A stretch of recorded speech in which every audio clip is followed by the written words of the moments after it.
Hi, folks. Welcome to Thursday's edition of the iWrite Radio podcast, videocast. I should really start by thanking everybody that's been making comments, even the ones that hate me. It's nice to know there are people listening.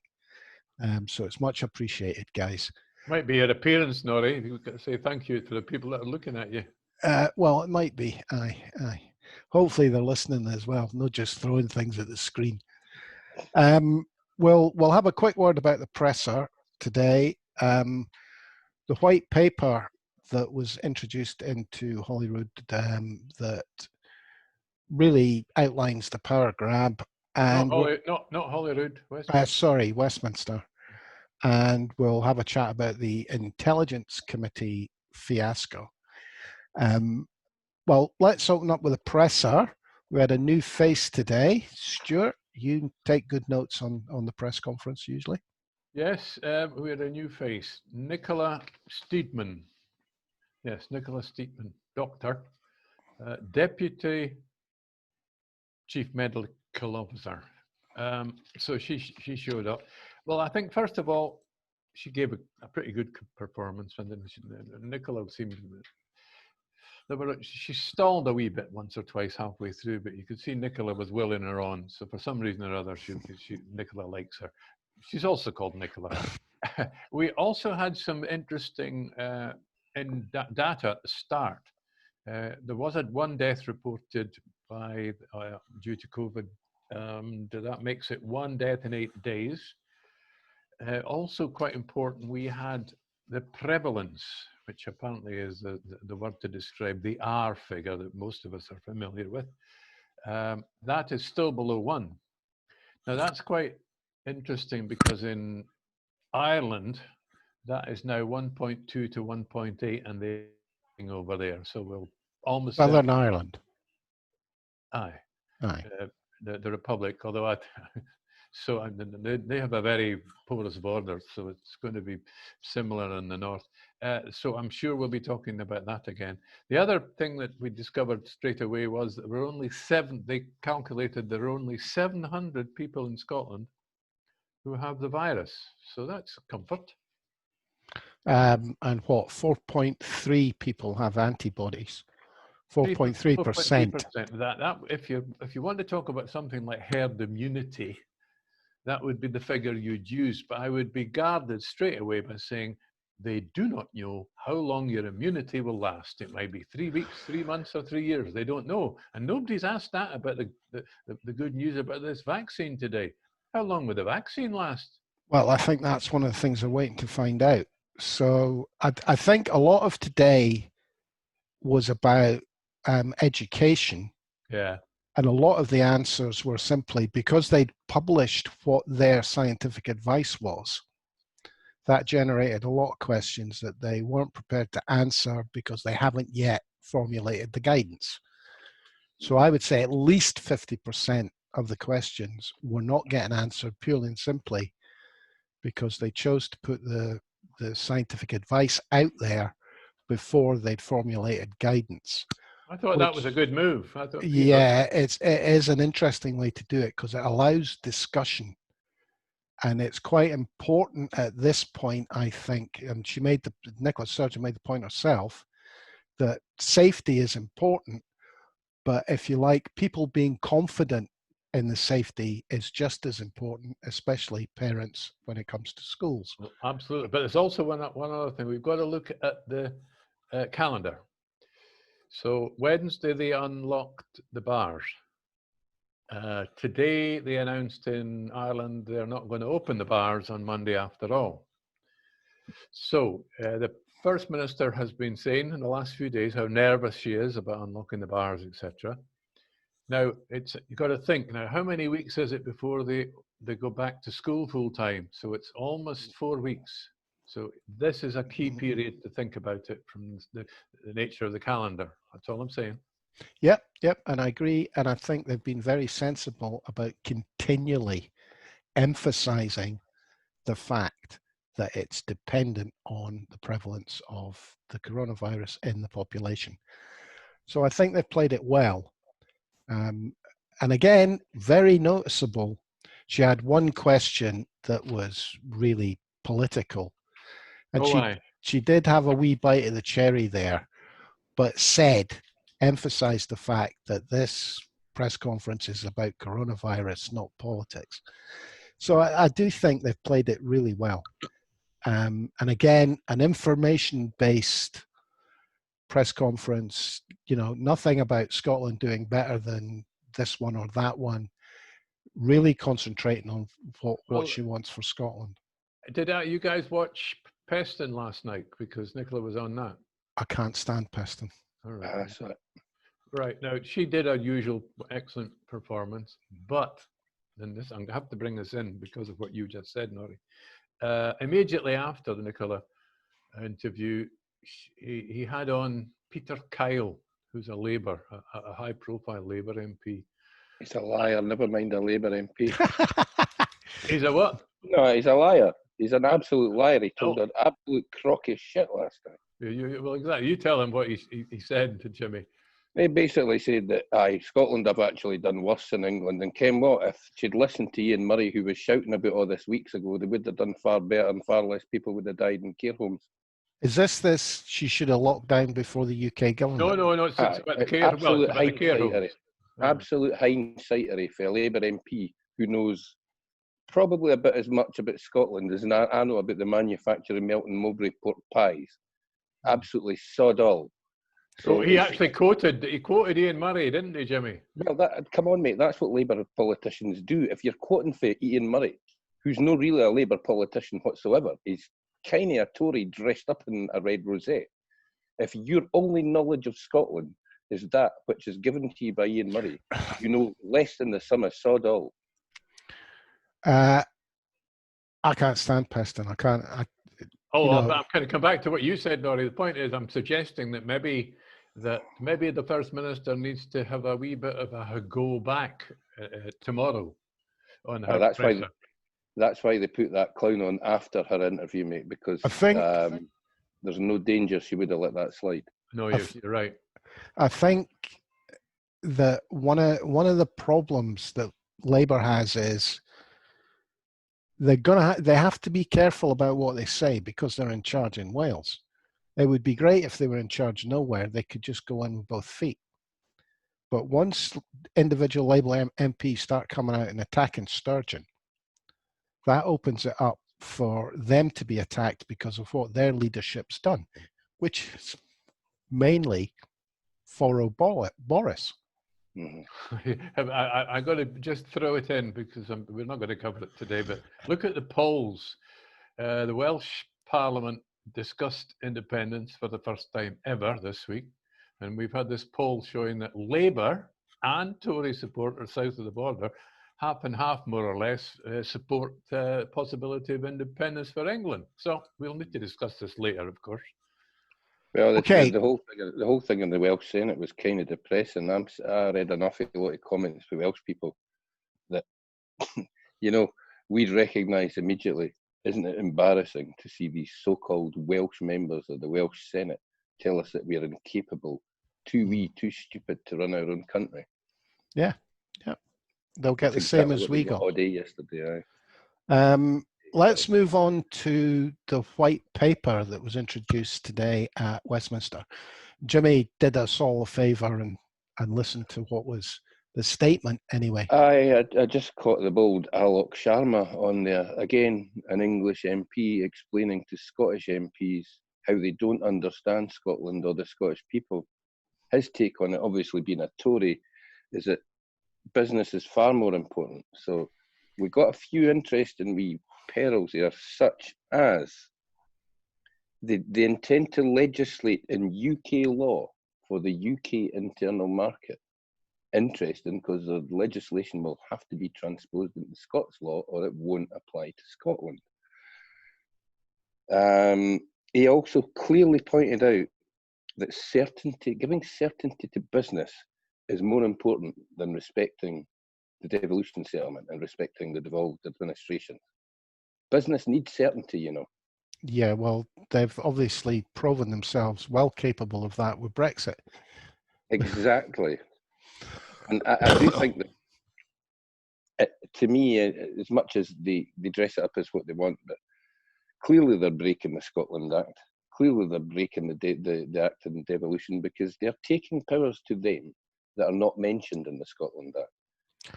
And Well, the Treaty of Union. Aye.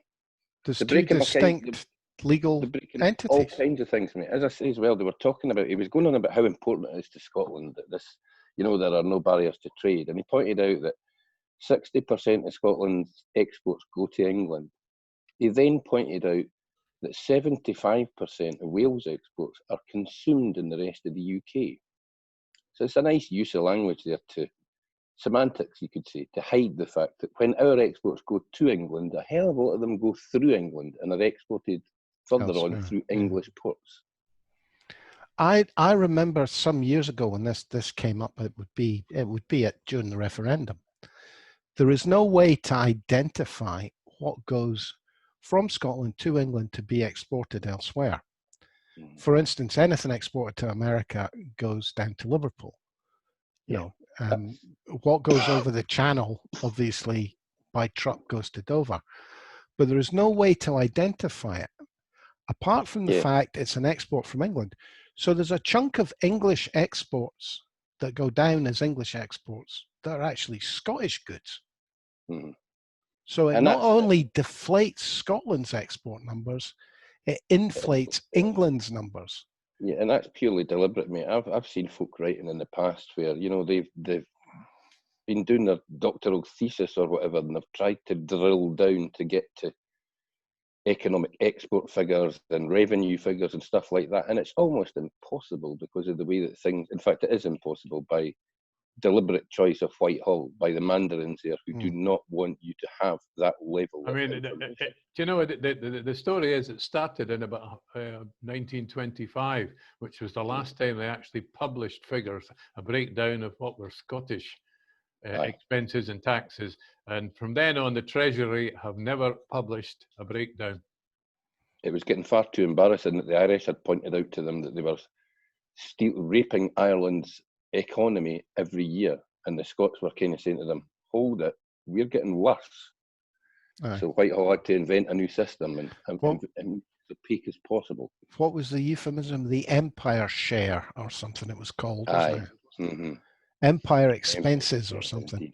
The white paper itself, Jimmy, have we got any clarity about this committee? Absolutely not, mate. What we've got, actually, I'll put my glasses on again because I can't quite see that. Just as an example, there are no details whatsoever in this white paper about the state aid plan, other than to state in the white paper that there will be a state aid plan. The committee, no, again, it just says that there will be an oversight committee and it will be appointed by Westminster. This is the committee that the SNP fear will override any legislation in Scotland that Westminster thinks will interfere with their plans. Deliberately vague language around how the makeup of that committee will come about and of what they will see, and also what powers they will have. I would hope that the SNP government has something in their back pocket that they can put in the statute books that will immediately show this up for what it is. Not another secret plan that we're not being told about. No, but Stuart, stop being so disparaging, mate. When Mike Russell comes out and says this will not stand, it will not be accepted by Scotland, do you think he's lying? I just think you're an over-optimist. Why? What has Mike Russell done in the 30 years of his SNP career to make you think he's talking a crock of shit? No. All right. What makes you so confident that they've got something they've hidden? No, I'm talking about something like the alcohol limit or the smoking ban or whatever. I hope they've got something that they're going to try and put in the statute books that will interfere with Westminster's plans and force Westminster to show their hand by cutting it out. That's all I'm hoping. They're parliamentarians. Why did they have the Westminster Parliament reaffirm the claim of right? Why did Holyrood introduce a referendums bill and pass a referendums bill? Clearly, these are tactics. Jimmy, that are going to be Holyrood reaffirmed the claim of right. Westminster reaffirmed it, Norrie. Well, I'm saying, but it made Westminster absolutely no difference to the Unionists at all. Yes, the people of Scotland are sovereign, but we'll just turn around and drop our keeks. So you think they're doing these things for no reason? I think they're doing them because they're going to use them further down the road. I hope you're right. Well, I hope you're right. I hope you're right as well, Jimmy. I hate my doots that they'll be able to, by law. I think there is going to have to be an almighty rammy. Well, I think we all ken that, mate. As much as Nicola Sturgeon thinks that this is going to happen with a gold standard and that there'll be a referendum and the British government and the Edinburgh government are going to agree, that's not going to happen. That happened in 2012 because they thought there was no chance of them getting beat. Yeah. There's not I don't disagree with you, a chance that this will not happen without there being a major collision at some point between the two governments. I don't disagree with you, Jimmy, but I do think there's going to be a huge political rammy that brings us to that point. I don't think it's going to be all nicey-nicey. So you're talking about a big, that means it's going to take the Scottish government, or at least Holyrood, but without the Tories, to confront Westminster. Yes. Well, effectively, all they have to do is pass legislation that interferes with the Trump trade deal, and the government at Westminster then has to turn around and say, no, you can't do that. That's the thing about this white paper, though, Norrie. And they ain't getting a Trump trade deal. Trump is not going to win this election in November. Again, and Joe Biden right. Joe Biden might want a trade deal, but it wouldn't be the rushed disaster that Trump's trying to push through, where we're going to accept chlorinated chicken and all your orders, and we're going to accept their low standards. Or sorry, when people talk about this trade deal and food standards, I'm not fussed about the US food standards. What I'm more fussed about is the high prevalence of food poisoning that America accepts in and amongst its communities. Yep. We have a far lower prevalence of food poisoning, and we should not in any way open the door to accepting the kind of levels of pain, discomfort, sitting on a lavvy for 2 days that they find absolutely acceptable over there. I also think it's worth noting that it's not going to make a lot of difference whether it's Biden or Trump. Yeah, going to be. The lobbyists are going to want exactly the same thing from both of them.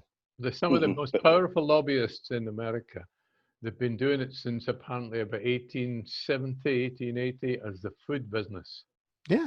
And the horrors, there was a TV show only on a couple of weeks ago about some hero of who established the Food and Drug Administration standards, and the fight they had to get that started.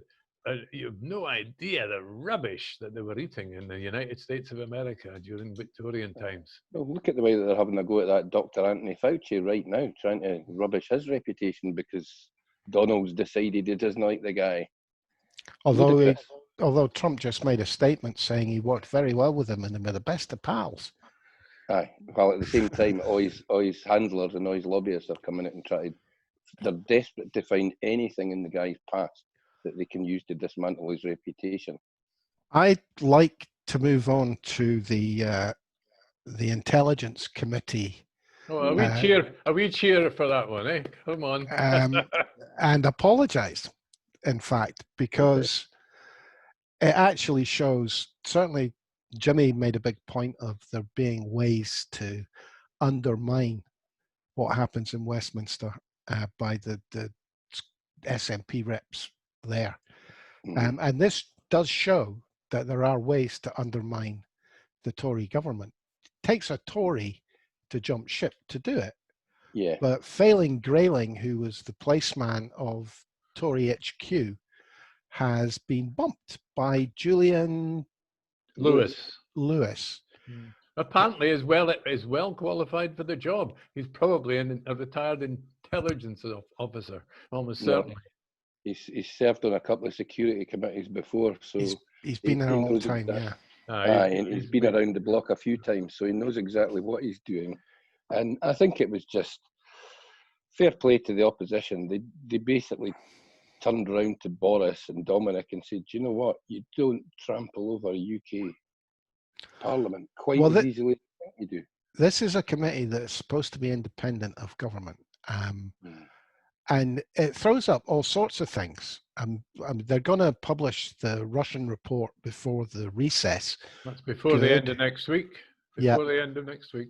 But more importantly, what they've done really is say to Boris Johnson, "Nah, you don't get to do what you want." And it took a Tory to jump ship to do it. I'm just, again, I'm a wee bit worried, Nora. You've been a bit over optimistic. It's like it's just a wee spring. That it's one committee. Don't expect them to be that stupid again. I'm not. Yeah, but I'm not really talking about that committee. What I'm talking about is, and it'll depend on the papers, the press, as ever. They should be screaming from the rooftops about this. "Oh, Grayling isn't a placeman," says Tory HQ. "Julian has lost the whip. Why are they punishing him?" well, that was a typical Dominic Cummings reaction to not getting what he wanted. But what that also does is give an awful lot of freedom to Julian Lewis.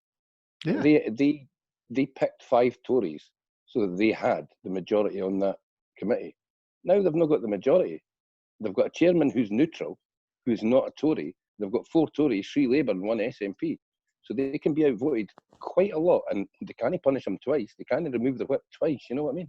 I'm glad you mentioned Dominic Cummings, because apparently our Liberal elite favourite lawyer, Julian Mon, has launched a freedom of FOI request, demand, about Dominic Cummings' time working closely with Suella Braverman, who's the Attorney General, and apparently that he broke the law frequently.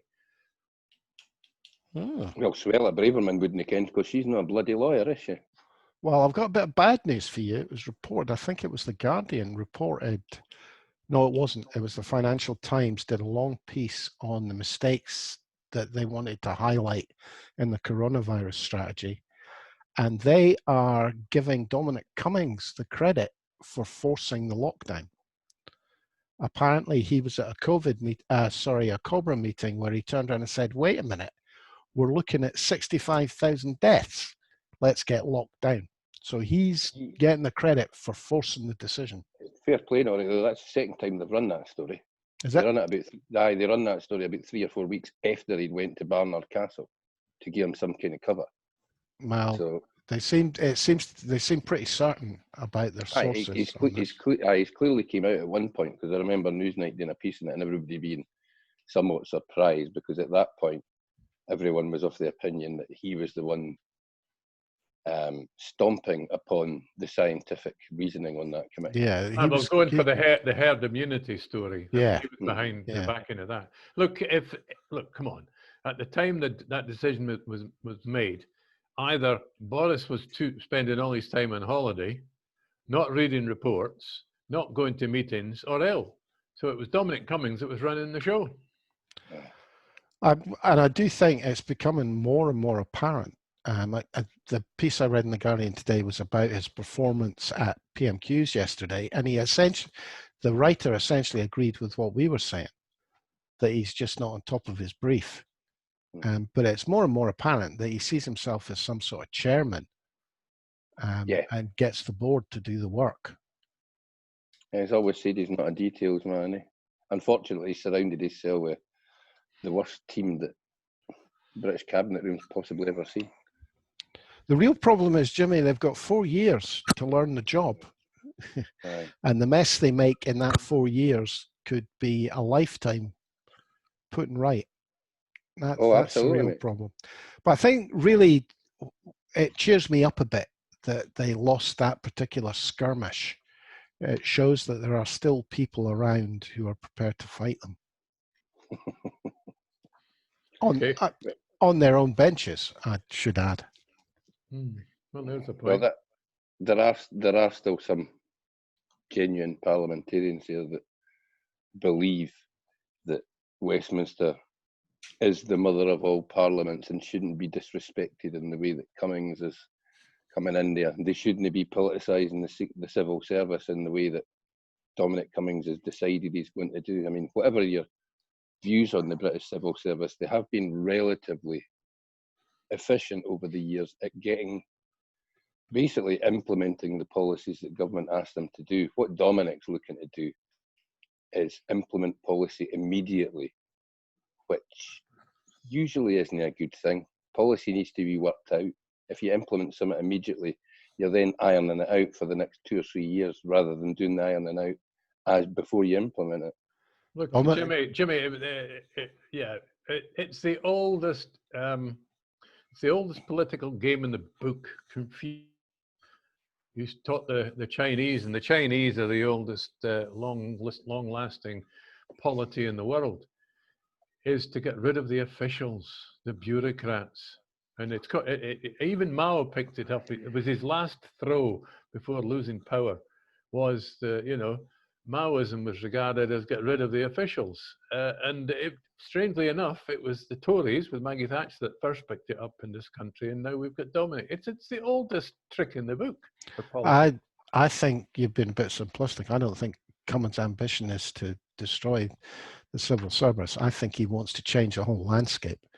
I think he wants to blow up the bridges. I see him as wanting to turn Britain, as he'll view it, into Singapore. Well, you're certainly working from, now that you mentioned that, Norrie, it sounds as though he is working from the Steve Bannon playbook, because chaos is the outcome of what you've just said. Yeah, that's what I think he wants to do. And I think it's that theory about the phoenix rising from the ashes. I do think he wants to burn it all down. And of course, who does it suit? It does suit Putin. It also, I think it suits American business. I'm not sure. Does it? It suits money, Stuart, because money's offshore. What happens in Britain? They'll just move their money out, keep their own fortune safe, and then move back in when it has to be rebuilt and there's profits to be made. So what you're saying then is it's basically just another form of 20th century economics to absolutely guarantee that those that have wealth keep their wealth, and that any form of egalitarianism is stomped under a heel. Well, the word is regulation. That's the one that the far right always use. They want less regulation. Norrie mentioned Singapore a minute ago, and that is, if that's the target, or was it you, Jimmy, that mentioned Singapore? No. All right. I mean, regulation. That's what they've been going on about. It's been top of the list ever since Thatcher had come into power, and that is, if you don't have international organizations like a strong World Trade Organization or an EU or a United Nations, this is where your oligarch businesses all over the world, with everything kept offshore. They're not answerable to anybody. Exactly. You didn't get to be Singapore. You didn't get to be Malaysia. You didn't get to be Taiwan. We have courts. We have a system of justice. We have a free press, supposedly. All these things need to be wiped out if you're going to get to just be an authoritarian Singapore type city where any form of dissension is stomped upon. Well, we've not got a police force that would react in the way that the Singapore police react when their leaders tell them to do something. Yeah.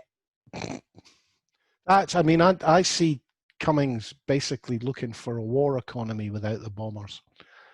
I'm really quite fearful about how far they can take it. Well, I'm not quite so fearful, mate. They are frightening, but at the same time, the way that they are absolutely raping the exchequer at the moment would tend to suggest they didn't think they'll get away with it for the 4-year term. That's a very good point. It's passed through my mind lately, Jimmy, that they're getting as much money as they can. As quick as they can, aye. They're being as corrupt as fast as they can, handing out all these contracts to all their friends because they're worried about not surviving.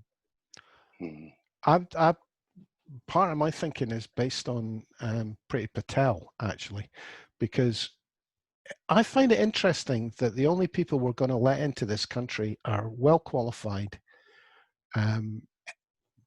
engineers, doctors, whatever. So the only jobs that are going to be left for the British population are jobs that don't pay well. Aye, we can go and pick the fruit. We can go and wipe the arses Exactly. that the East Europeans have been doing for the last few years. And nobody seems to have picked up on the fact that these badly paid jobs, manual jobs, are the only people that are going to be able to fill them are British people, because we won't be bringing anybody in from outside to do them. Oh, mate, let's be honest. After that ruling over Shamima Begum that she can come home and fight against her citizenship being removed, that's a dog whistle that brings Nigel Farage and other racists back out to play for the next couple of weeks, isn't it? Yeah, that's a dead cat of big enough proportions to actually work. It's a monster dead cat, aye. Oh, yeah, there we go. That's the first time anybody's mentioned a dead cat for a few weeks. I wonder why. Oh, there's been one or two of them. I think compared to the last few months. Anyway. Yeah. Aye, her case takes away from anything that Priti Patel's doing, anything that Alok Sharma's doing. And once the tabloid press get their hands on that, I actually fear for the lassie's safety. She's going to have to have some level of security wrapped around her to keep her safe enough to get to a court case.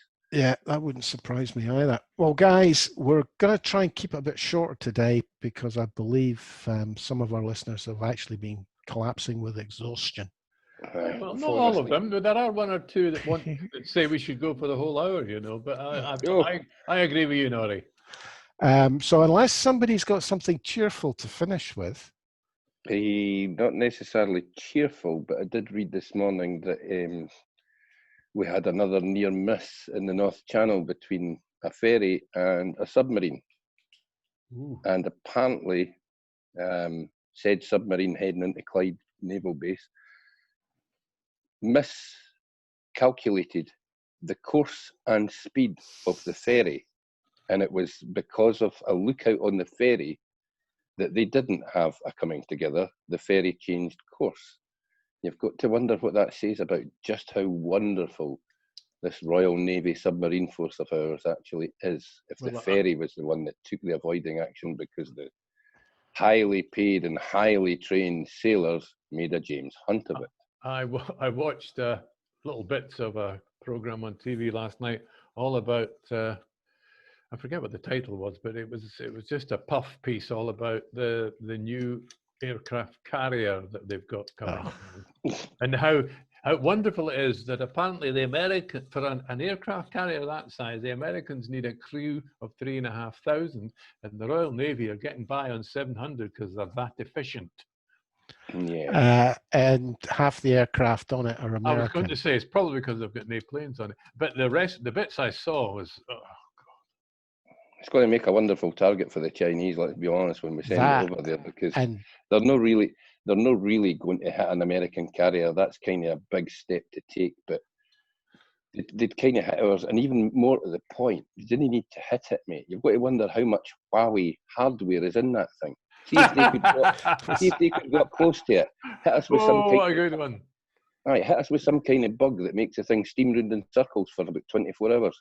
The comedy value on CNN would be brilliant for the Chinese. I think it's as likely, rather than torpedo it, somebody just flicks a switch.